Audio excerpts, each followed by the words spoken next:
الحمد لله نحمده ونستعينه ونستغفره ونؤمن به ونتوكل عليه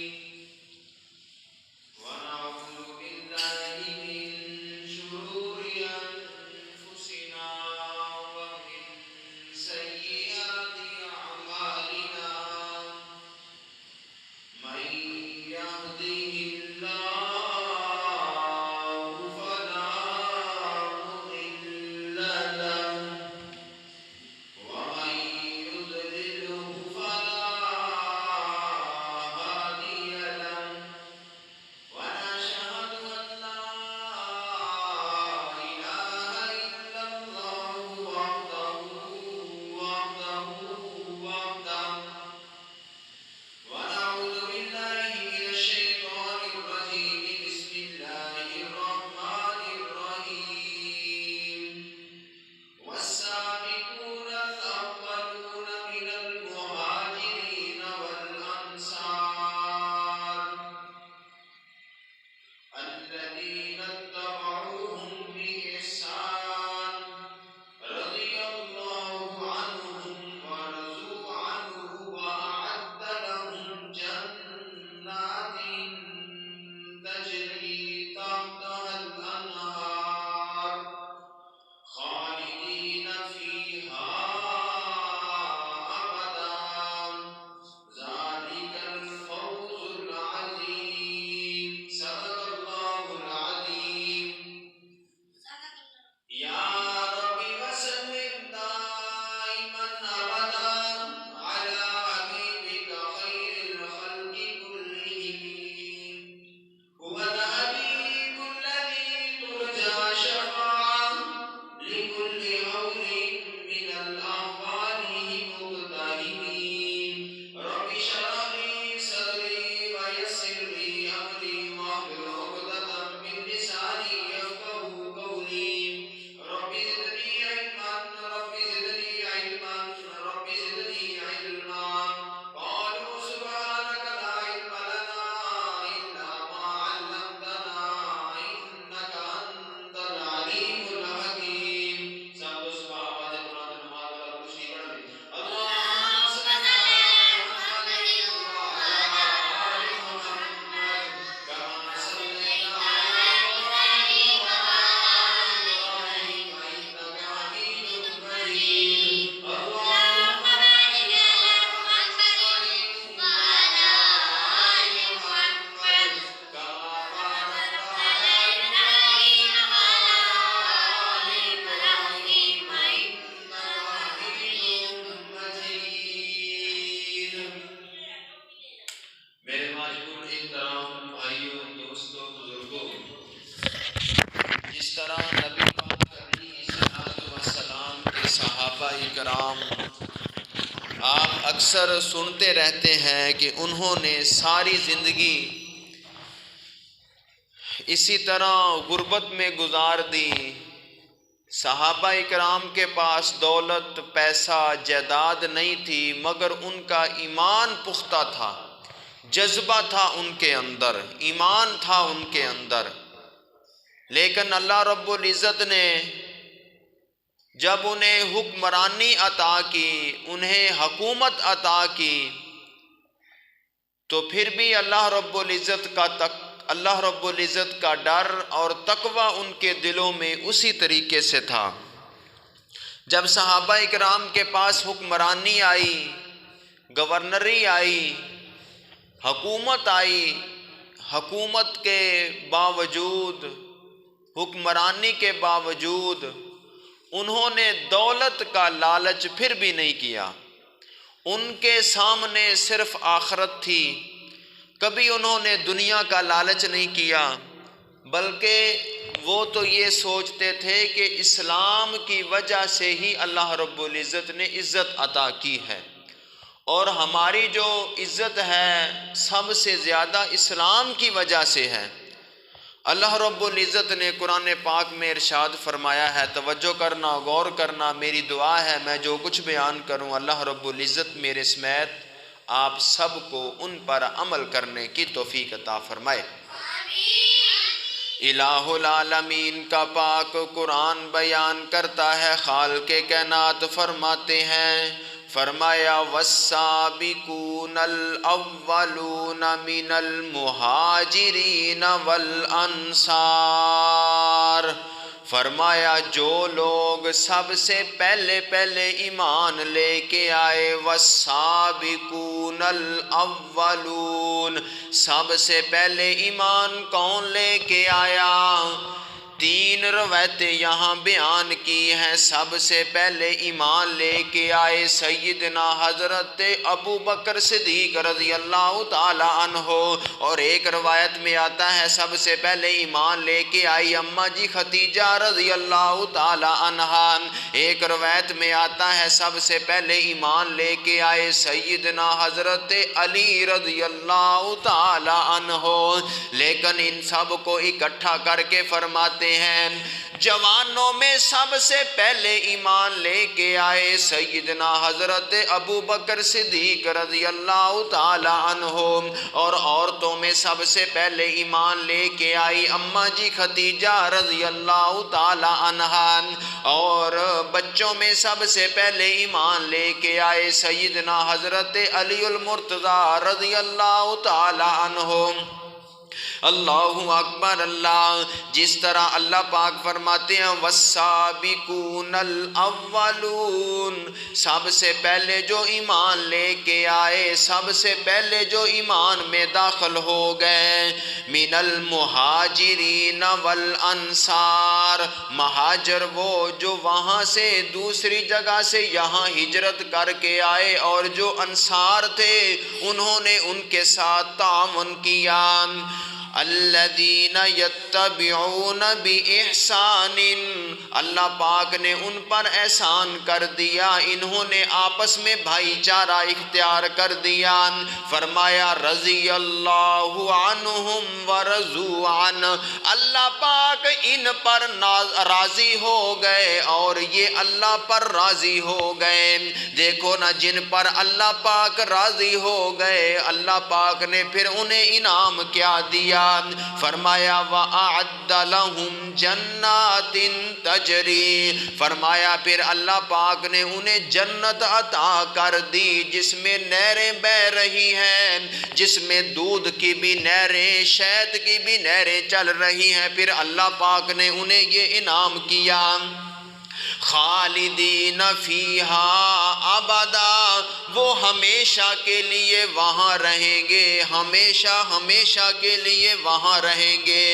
ذالک الفوز العظیم، یہ سب سے بڑی کامیابی ہے، سب سے بڑی کامیابی وہ ہے جن کو جنت مل گئی، جن کو دنیا میں اللہ پاک نے جنت کی بشارت دے دی۔ اس دنیا میں کامیاب وہ انسان ہے جو اس دنیا میں رہ کر جنت کما گیا۔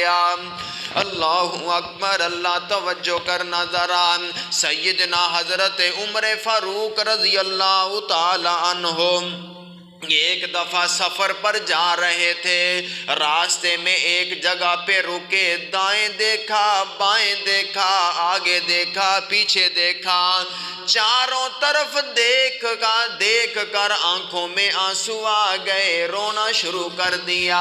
صحابہ کرام فرماتے ہیں امیر المومنین جی وجہ کیا ہے، آپ نے رونا کیوں شروع کر دیا؟ سیدنا حضرت عمر فاروق رضی اللہ تعالی عنہ فرماتے ہیں او میرے یارو، میں اسی جگہ پر پہلے اونٹ چرایا کرتا تھا، تو میرا جو باپ تھا وہ سخت طبیعت کا آدمی تھا، جب میں یہاں اونٹ چرایا کرتا تھا تو میرا باپ مجھے ڈانٹا کرتا تھا، کہتا تھا کہ اے عمر تو اتنا نکما آدمی ہے، تجھے تو اونٹ چرانے ہی نہیں آتے۔ فرمایا میرا باپ مجھے اس طرح کہا کرتا تھا، پھر اللہ پاک نے مجھے اسلام کی برکت کے ساتھ، اللہ پاک نے مجھے نبی پاک کی غلامی کی وجہ سے، پھر اللہ پاک نے مجھے حکمران بنا دیا، 22.5 لاکھ مربع میل کا میں آج حکمران ہوں، یہ اسلام کی وجہ سے ہوں۔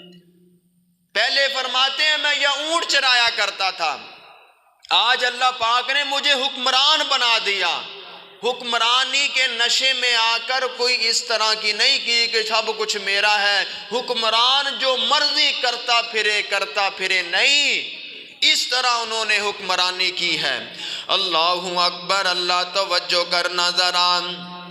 نبی پاک علیہ السلام کے ایک صحابی ہیں جس کا نام ہے حضرت عمیر بن سعد رضی اللہ تعالی عنہ، 10 سال کی عمر میں مسلمان ہوئے۔ حضرت عمیر رضی اللہ تعالی عنہ فرماتے ہیں جب یہ چھوٹے تھے تو ان کا والد فوت ہو گیا، اس کا والد دنیا سے چلا گیا، ان کی والدہ نے جلاس نامی شخص کے ساتھ شادی کر لی، تو اس کی ماں کے ساتھ شادی کی وجہ سے حضرت عمیر کے ساتھ ان کا ستیلا باپ بھی اسی طرح محبت کیا کرتا تھا جس طرح سگا باپ محبت کرتا ہے۔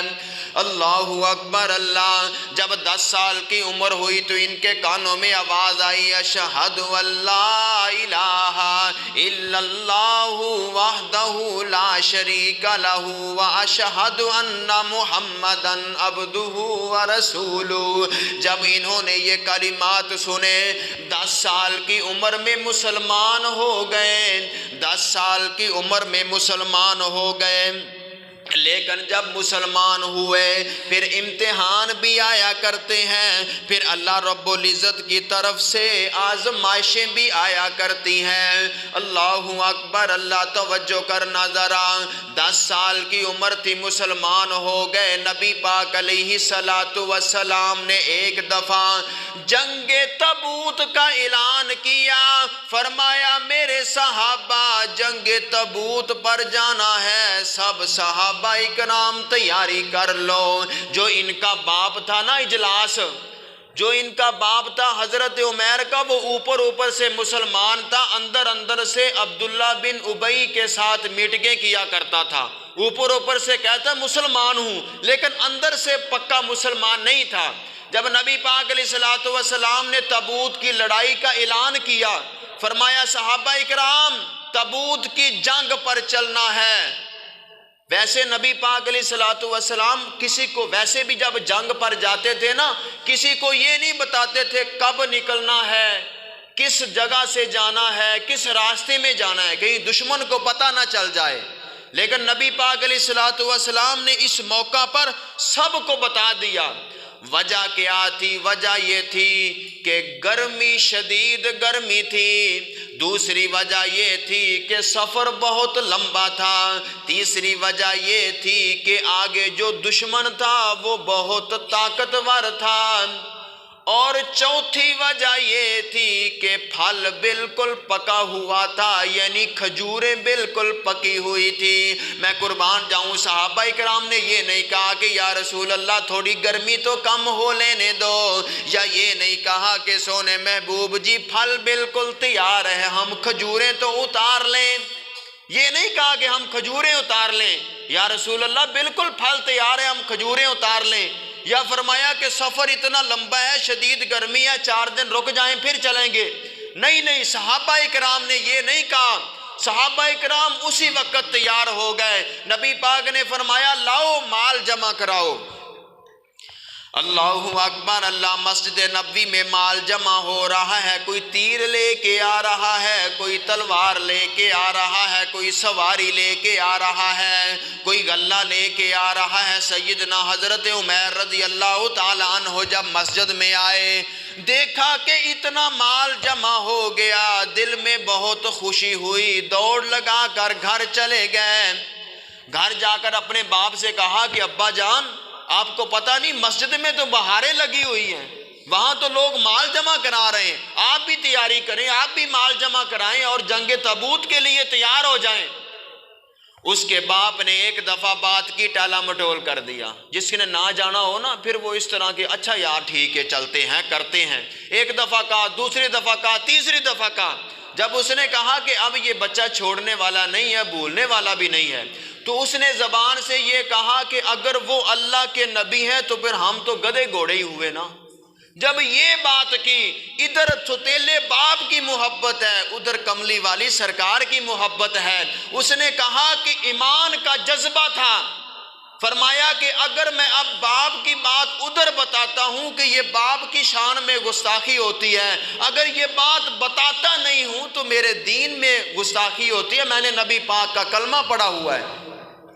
لیکن وہ گیا نبی پاک علیہ الصلوۃ والسلام کے پاس، جا کر کہا کہ سونے محبوب جی میرے باپ نے یہ بات کی ہے۔ نبی پاک نے اجلاس کو بلایا اپنے پاس، فرمایا اجلاس تو نے یہ بات کی ہے؟ اس نے کہا اللہ کی قسم یا رسول اللہ میں نے کوئی بات نہیں کی، مکر گیا۔ جب مکر گیا تو حضرت عمیر نے دل میں کہا کہ یا اللہ اب مجھے میرے نبی کی آنکھوں میں رسوا نہ کرنا، مجھے میرے نبی کے سامنے رسوا نہ کر دینا۔ تو اللہ پاک نے اسی وقت وحی بھیجی۔ اللہ پاک فرماتے ہیں اے میرے محبوب پیغمبر، بعض لوگ جھوٹی قسمیں اٹھا دیتے ہیں، جھوٹی قسمیں اٹھا دیتے ہیں آپ کے سامنے، اگر وہ توبہ استغفار کر لیں تو اللہ انہیں معاف کر دے گا۔ جب یہ آیت نازل ہوئی حضرت عمیر کی خوشی سے آنکھوں میں آنسو آ گئے۔ حضرت عمیر فرماتے ہیں نبی پاک نے مجھے کان سے پکڑ کر فرماتے ہیں عمیر تیرے کانوں نے بالکل ٹھیک سنا تھا، فرمایا تیرے کانوں نے بالکل ٹھیک سنا تھا۔ اور جو اجلاس تھا اس نے توبہ استغفار کی، ہاتھ جوڑ کر کھڑا ہو گیا، یا رسول اللہ مجھے معاف کر دے، میں نے واقعی یہ بات کی تھی۔